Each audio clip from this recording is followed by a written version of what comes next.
Hi Professor, my name is Sagar Arora, student ID 2111051. So today I would like to talk about the 5 videos that I have seen and the what context and what kind of data I have analyzed and what I have learned from those videos. So I would like to explain those ones. In the first video about Cesare Beccaria, like I have just know about him. Like I just got to know about him and his ideas about crime prevention and justice system. I would like to start about his brief history. He was a Italian, like he was considered as a father of criminology, and he was Italian born. In like on those times, Europeans thought that the crimes were considered as a sin, and the crimes were done were like they used to think about the crimes are done by the demons and devils. So for punishing the demons and devils, the punishments were very harsh in those times. So some scientists came with those new ideas, but some powerful people were not ready to take this. They just wanted to stay with their old ideas. Like in the starting, Beccaria was not much interested in philosophy and science, but he has some questions. He was just against the some ideas and thoughts. So after his completing his studies, he found a group with whom he can discuss about the ideas, what he has learned. He can answer his questions. So he just published his book publicly in around 1764 or something. So he just came with some of the ideas. The first idea of him was like I think Beccaria was saying like only the law can prescribe the punishments. Nobody has a right to prescribe the punishment. Only there is judge who they just need to follow the laws. The what the law has made for the punishment, they just need to analyze the situation and just set the punishment. And the second thought he came with, the law should be published publicly, so everybody knows about what are the punishments if they commit crime, what are the things they have to face, what would be the consequences they have to face if they commit any kind of crime. So he also talked about the equality punishments. Like for in the past times, there were some ruling class people who were not getting the uh, equal punishments as working class used to get that. So he also talked about the proportional punishments. Like before giving any kind of punishment, they just need to analyze the situation. What was the situation? What situation a person has committed a crime? There was he talked about the aim of punishment. Like as he said that the aim of punishment should not be the pain to the criminals, but he thinks that the aim of the punishment should be to prevent the crimes and just motivate others to not to do those things. If people know they will get punishment uh, soon if they commit any kind of crime, so there are so many less chances they will not commit a crime. Also, he was totally against the death penalty. Like as he mentioned about the death penalty, it is not enough to stop the crime, to reduce the crime. So he just mentioned about a thing that instead of death penalty, there should be a life imprisonment. It is a miserable kind of punishment. So people will have a fear to live their life, to live their whole life in the prison. So instead of death penalty, so he comes with the idea of the life imprisonment. So like he also just mentioned about there should be no torture until a person found guilty. And he just mentioned the instead of giving more harsh punishments, we just need to come with some ideas. We just need to work on those sources which can prevent the crime. For example, by providing the education, like it may help more people to prevent the crime, or to provide employment to the people, because these are some social factors. Those are some of the main reasons why people commit crime. So in the second video, there are about rational choice theory. So rational choice theory is totally means about the free will. In this, people make decisions by analyzing the situation analyzing situation like what would be the costs, or what would be the benefits if they commit a crime, if they make any like if they do any action.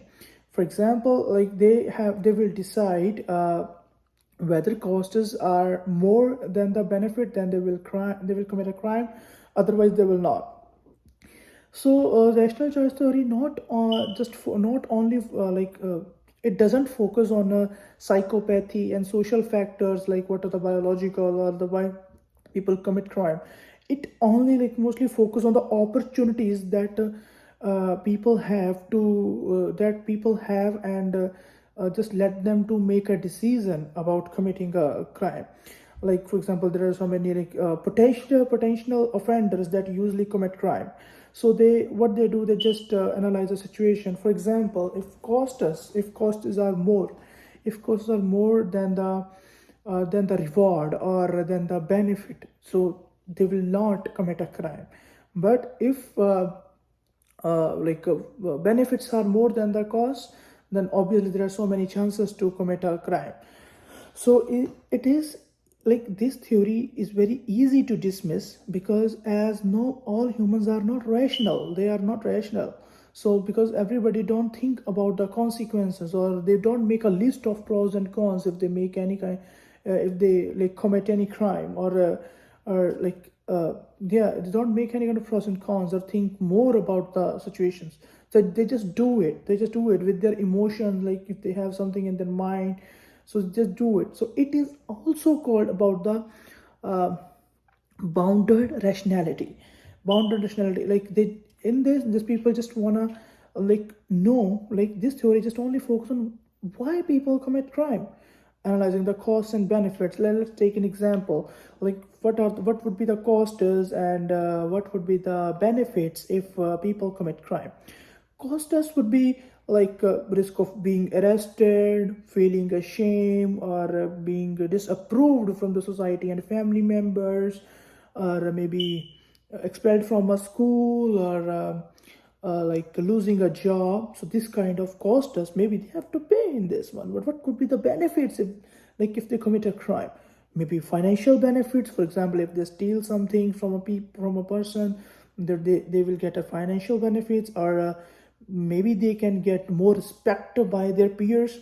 For example, like if they commit a crime, if they commit a big crime, so maybe other peers may respect him, or they will have like they may create his their fear in among people.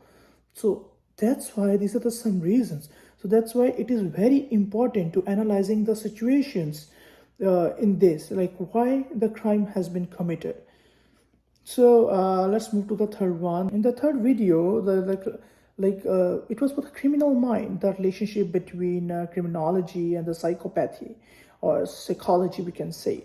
So it mostly focuses on why people commit crime, like what are the reasons like of committing crime, what psychological factors motivates them to commit a crime in a society.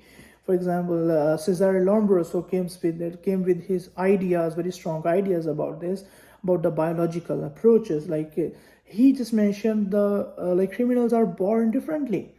He just came with his group about the idea like the criminals have a different skulls, different brains. He presented some different skulls of criminals. Like he just mentioned, like they seems to be more impulsive when when they're born. And he also mentioned about some criminology theories like classical theory. The like law creates crime. How it is? Law creates crime because who makes the rules, regulations? Law makes them. And if somebody break them, so they are creating crime. So the breaking the law make people criminal. So there are some sociological factors, sociological theories about this. Like there is an environment which has been created, which creates the some kind of context in which criminals commit crime. For example, there is a person who commit crime, maybe due to any sociological factor. Well, there would be an example of poverty. There would be example of poor housing. There would be an example of unemployment. So he also came with the third theory of positivist about there is something in offenders. There is something in offenders that makes them to commit a crime, like if maybe it would be there any biological characteristics, big hands, like masculine power or something like that. As also in the fourth video, Cesare Lombroso mentioned, he just came with his main book, which was published publicly, The Criminal Man. Like it's mostly focused on physical traits of a criminal, like what makes them a criminal, what physical, there are specific traits that a criminal has. We can talk about such as big legs, big hands, longer skull, sorry, big skull, longer jaws, or their height, weight, or their color maybe. So physical traits are classified specific. They are specifically classified. They're specifically classified to identify a criminal and differentiate between a criminal and non-criminal person. So the biological approaches in there are so many physical traits and characteristics of a person which works and which help people, like which help us to understand like who may be a criminal, right? Like for we can like take an example of also about the, like if there is a guy and who has a very strong power, and there is a who has big muscles and who has big jaws, big legs, and good height, and if we just leave two people in a room, for example, one a weak guy, one is a stronger guy. So if somebody did something wrong, if they beat each other and whatever they have done, who's going like who will be our suspect in the first eyes? Obviously the long guy, the like big hands, everything, because he seems to be strong. He definitely need to be suspect in it. So biological approaches work in these terms, and physical characteristics are very plays vital role according to Cesare Lombroso to identify or differentiate a criminal and a non or a non-criminal. In the very next video about the CPTED, what it is CPTED? It is crime prevention through environmental design. There are many ways to prevent a crime by working on some specific ideas. So in this video, we learn about the separate strategies, we can say, are the crime prevention through environment design strategies, in which the three main concepts they talk about. The first was surveillance. The second one was access. The third one, territorial. Let's talk about the surveillance. What is surveillance? Like if there is a good surveillance, if there is any place, home, house, building, or any workplace, for example, we can talk about there's a workplace. So there's a main question that comes to a criminal, that will I be seen? Like is there anyone who can notice me there?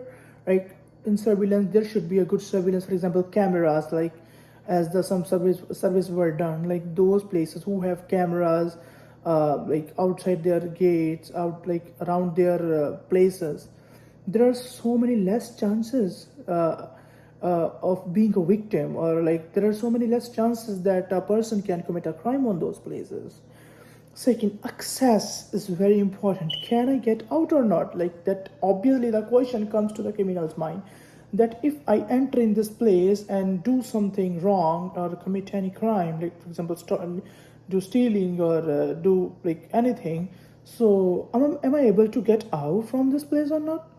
So access there should be a good access. There should be a gates, the good door and windows, so people can easily see the person who is coming and who is going. There should be a like great access system to go out or in. And the third one is a territorial. Like, does anyone care what happens in this place? For example, we can talk about some specific parts of the town where nobody noticed that there is so many garbage things, and like so people don't care about those places. People don't care about the specific part of the town. So there are so many chances of crime on those kind of places. Let's take an example of any neighborhood or of a house. If there is a house who has garbage outside and who has a lot of things outside, these people throw about cans and everything. So the thing that comes in criminal's mind, it's about maybe people don't care about this place. Nobody comes here. Nobody focuses on this place. So it is very easy for him to commit crime on those kind of places which are not easily noticeable for people, or where people do not care. So these things needs to be work on it if we just want to prevent crimes. So thank you so much, Professor. Have a good day.